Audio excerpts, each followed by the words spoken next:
தைப்பூசத்தையொட்டி கடலூர் மாவட்டம் வடலூரில் உள்ள சத்தியஞான சபையில் ஜோதி தரிசனம் தொடங்கியுள்ளது. இதுகுறித்த விவரங்களை நமது செய்தியாளர் பிரேமிடம் கேட்கலாம். பிரேம், இந்த ஜோதி தரிசனத்தின் சிறப்பு என்ன?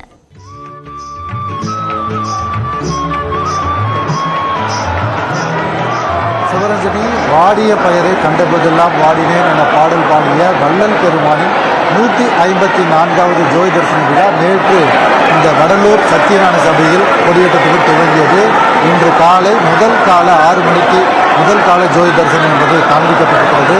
வள்ளலாரின் சிறப்பு என்னவென்றால், எல்லா உயிரும் இன்புற்று வாழ வேண்டும், ஜாதி மதங்களை கடந்து பசுப்பிணியை தீர்க்க வேண்டும் என்பதே வள்ளலாருடைய முக்கிய அறநெறிகளில் ஒன்றாகும். குறிப்பாக எல்லா உயிர்களும் இன்புற்று வாழ வேண்டும் என்பதற்காகவும் பசிப்பிணியை தீர்க்க வேண்டும் என்பதற்காக வடலூரில் சத்தியஞான சபையை கட்டி அங்கு தர்மசாலையும் நிறுவினார். அன்று அவர் ஏற்றிய அந்த அணையா அடுப்பு என்பது இன்றளவும் ஒளிந்து கொண்டிருக்கிறது. எல்லோருடைய பசிப்பிணியையும் தீர்த்து கொண்டிருக்கிறது. இந்த நிலையில் அவர் இறைவன் உருவ வழிபாடு இல்லை, ஒளி வழிபாடு மட்டுமே இருக்கிறார் என்பதை உலகிற்கு எடுத்திருக்கும் விதமாக ஜோதி வடிவில் அவர் காட்சியளிக்கிறார். தற்போது அதன் 154வது ஜோதி தரிசன விழா என்பதுதான் தற்போது நடைபெற்றிருக்கிறது.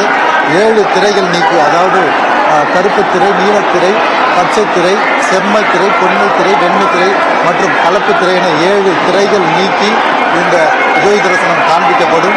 தற்போது இந்த ஜோதி தரிசனத்தை காண உள்ளூர் மட்டுமன்றி வெளி மாவட்டங்களிலிருந்தும் வெளி நாடுகளிலிருந்தும் ஏராளமான பொதுமக்களும் பக்தர்களும் சன்மார்க்க அன்பர்களும் வடலூர் சத்தியஞான சபையில் குவிந்திருக்கிறார்கள். அவர்கள் தற்போது அருட்பெருஞ்சோதி அருட்பெருஞ்சோதி தனிப்பெரும் கருணை அருட்பெருஞ்சோதி என வள்ளலாருடைய நெறிமுறைகளை பின்பற்றி தற்போது ஜோதி தரிசனத்தை கண்டுகளித்து வருகிறார்கள். இந்த விழாவுக்கான ஏற்பாடுகள் என்பது இந்து அறநிலையத்துறை மூலம் செய்யப்பட்டிருந்தாலும் லட்சக்கணக்கான பக்தர்கள் காலையிலிருந்தே குவிந்த வண்ணம் இருப்பதால் தற்போது 1500க்கும் மேற்பட்ட போலீசார் என்பது தற்போது குவிக்கப்பட்டிருக்கிறார்கள். இங்கே குற்ற சம்பவங்களை தடுப்பதற்காக CCTV கேமராக்கள் மற்றும் பல இடங்களில் போக்குவரத்துகளும் மாற்றம் செய்யப்பட்டிருக்கிறது. விவரங்களை வழங்கியமைக்கு நன்றி பிரேம்.